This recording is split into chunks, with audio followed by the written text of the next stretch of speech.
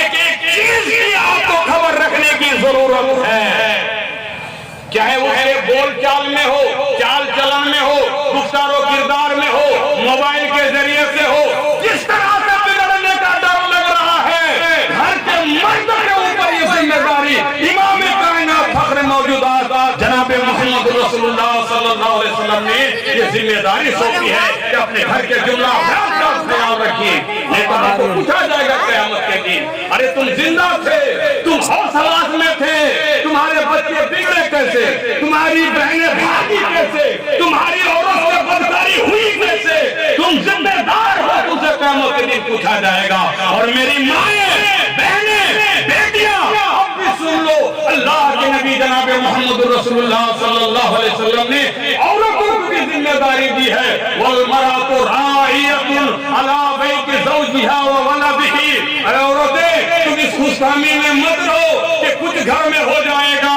ہمارے شوہر ہی کو پکڑا جائے گا، ہم سے سوال نہیں ہوگا۔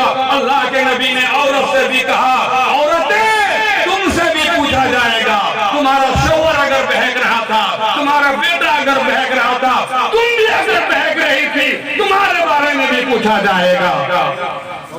بولیے گھر میں بھی ذمہ دار، ہر گھر میں ذمہ داری بتائی گئی ہے۔ اگر یہ ذمہ داری لوگ اپنے گھر میں نبھانا شروع کر دیں گے انشاءاللہ معاشرے میں ایک اچھا معاشرہ بنے گا اور سدھرا ہوا معاشرہ بنے گا، ایک آئیڈیل اور نمونہ والا معاشرہ بنے گا۔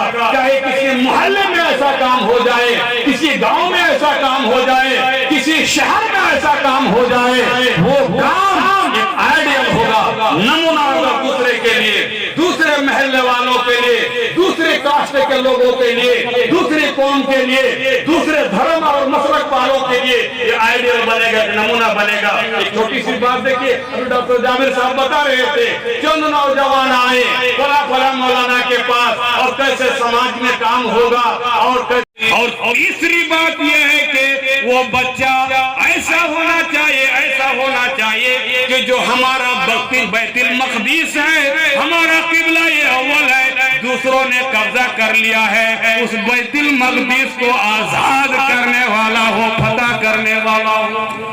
کیا بات بتائے بولیے؟ وہ میری اہلیہ جو ہوگی میرا ہاتھ پکڑ کر کدھر لے جانے والی ہونی چاہیے؟ بولیے جنت کی طرف لے جانے والی ہونی چاہیے، اس کے بطن سے شاہ سوار پیدا ہونا چاہیے اور ایسا مجاہد ہونا چاہیے جو بیت المقدس کا آزاد کرنے والا ہو۔ عزالدین بڑا بھائی سن کر کے کہا بیٹا اب تو بانجھا ہی رہے گا، اب تمہارے لیے کوئی دنیا میں ایسی عورت ہے؟ اب تو بنا شادی بیاہی کے رہ پاؤ گے، ایسی لڑکی تو ہماری نظر میں ہے نہیں۔ کہ نہیں ہے تو نہیں ہے، مجھے بیوی چاہیے تو ایسی چاہیے، نہیں تو میں ایسا ہی رہوں گا۔ اب اتفاق دیکھیے نیت کتنی اچھی ہے نوجوان کی، ذرا دیکھو میرے بھائی، آج تو ہم شادی بیاہ میں ایسا گھر دیکھنا چاہتے ہیں، باپ کی ایک ہی بیٹی ہونی چاہیے، ہم ڈیمانڈ نہیں کریں گے تب بھی ہمارا گھر بھر دینے والا ہوگا۔